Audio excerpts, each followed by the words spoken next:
क्या आप जानते हैं, श्री कृष्ण जी कहते हैं कि किसी भी मनुष्य का जीवन उसके कर्मों के आधार पर चलता है।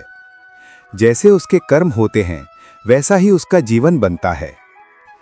कर्म ही भाग्य है, कर्म ही पहचान है और कर्म ही सफलता का मार्ग। एक छोटा सा गांव था, वहां दो युवक रहते थे, नयन और मोहन। दोनों एक ही परिवार के जैसे थे, पर सोच अलग थी।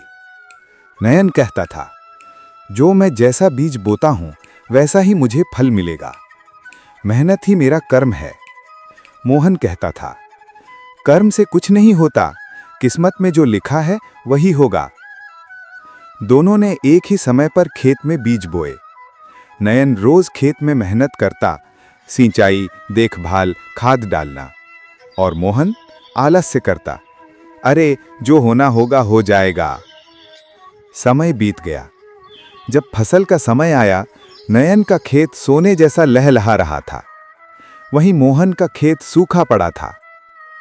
मोहन ने दुखी होकर कहा, भगवान मेरे साथ अन्याय क्यों करते हैं? नयन मुस्कुराया और बोला, भाई भगवान किसी के साथ अन्याय नहीं करते, वे केवल हमारे कर्मों का फल लौटाते हैं। श्री कृष्ण गीता में कहते हैं, कर्मण्येवाधिकारस्ते मा फलेषु कदाचन। अर्थात तेरा अधिकार केवल कर्म करने में है, उसके फल पर नहीं। जो व्यक्ति कर्म में विश्वास रखता है वह कभी हार नहीं सकता, क्योंकि अच्छा कर्म देर से ही सही पर फल अवश्य देता है। मोहन को अपनी गलती समझ आई। उसने नयन से कहा, भाई आज समझ गया कि जीवन किस्मत से नहीं कर्म से बदलता है। उसने नए सिरे से मेहनत शुरू की। अगले साल उसका खेत भी लहलहा उठा। अब दोनों के खेतों में फसल थी, पर मोहन के दिल में संतोष था। ये कहानी हमें सिखाती है, कर्म हमेशा परिणाम देता है।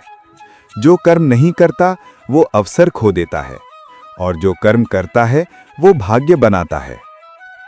श्री कृष्ण कहते हैं, मनुष्य जैसा कर्म करेगा वैसा ही उसका जीवन होगा।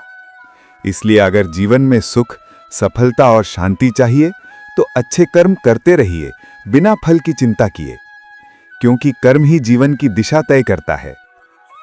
अगर आपको ये श्री कृष्ण की प्रेरणादायक कहानी पसंद आई हो तो इस वीडियो को लाइक करें, शेयर करें और कमेंट में लिखें, मैं अपने कर्मों से अपना भविष्य बनाऊंगा। और चैनल को सब्सक्राइब करें। याद रखिए, कर्म ही सबसे बड़ा धर्म है।